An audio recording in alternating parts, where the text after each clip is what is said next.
আদালত যখন গভর্নমেন্টে থাকছে তার পক্ষে আদালত কাজ করছে, তাহলে আমরা জনগণকে কিভাবে রিলিফটা দেব?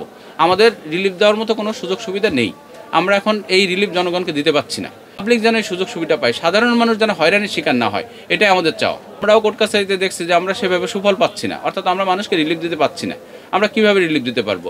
এখানে আমরা আইনজীবীরা আমরা আদালতের কাছে কান্নাকাটি করছি, সব কিছু করছি জনগণের পক্ষে, কিন্তু আদালত আমাদেরকে সেভাবে রিলিফ দিচ্ছে না। আইন ব্যবস্থার সুফল আমরা কিভাবে পাচ্ছি? যখন দেখা যাচ্ছে আওয়ামী লীগ ক্ষমতায় থাকছে, তখন দেখা যাচ্ছে বিএনপি নেতা কর্মীরা লক্ষ লক্ষ মামলা খাচ্ছে, খেয়ে তারা জেল খাটছে। তাদের রাজনীতির প্রতি তাদের একটা ইচ্ছা, সেই ইচ্ছাটাই তাদের নষ্ট হয়ে যাচ্ছে।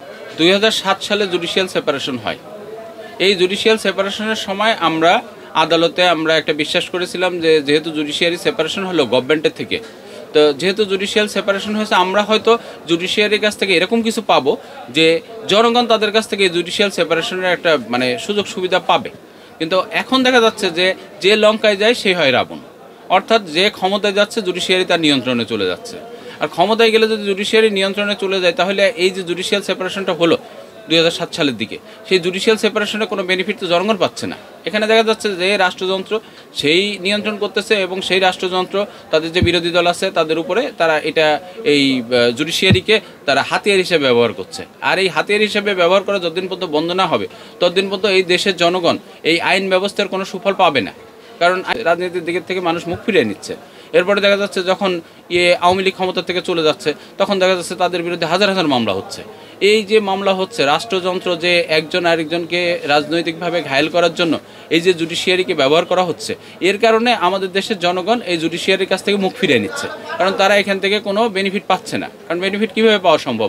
এক পক্ষ যদি আরেক পক্ষকে এইভাবে ওয়ানাপ্রাণাদের ঘায়েল করতে থাকে, বিনা কারণে বিনা দোষে, দেখা যাচ্ছে অনেকে ক্ষতিগ্রস্ত হচ্ছে, তারা জেল খাটছে মাসের পর মাস, বছরের পর বছর, বেনিফিট কিছুই পাওয়া যাচ্ছে না। তার এইভাবে যদি রাষ্ট্রযন্ত্র যদি বছরের পর বছর এইভাবেই কাজ চালায়, তাহলে জুডিশিয়াল সেপারেশনের যে বেনিফিটটা, সেই বেনিফিটটা তো আমরা পাইলাম না।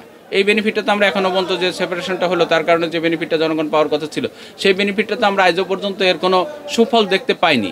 এখন যার কারণে দেশের জনগণ জুডিশিয়ারির কাছ থেকে মুখ ফিরিয়ে নিচ্ছে। জুডিশিয়ারির প্রতি তাদের যে আগ্রহ বা তাদের যে এটার প্রতি যে ইচ্ছা বা আকাঙ্ক্ষা ছিল সেইটা তারা পাচ্ছে না।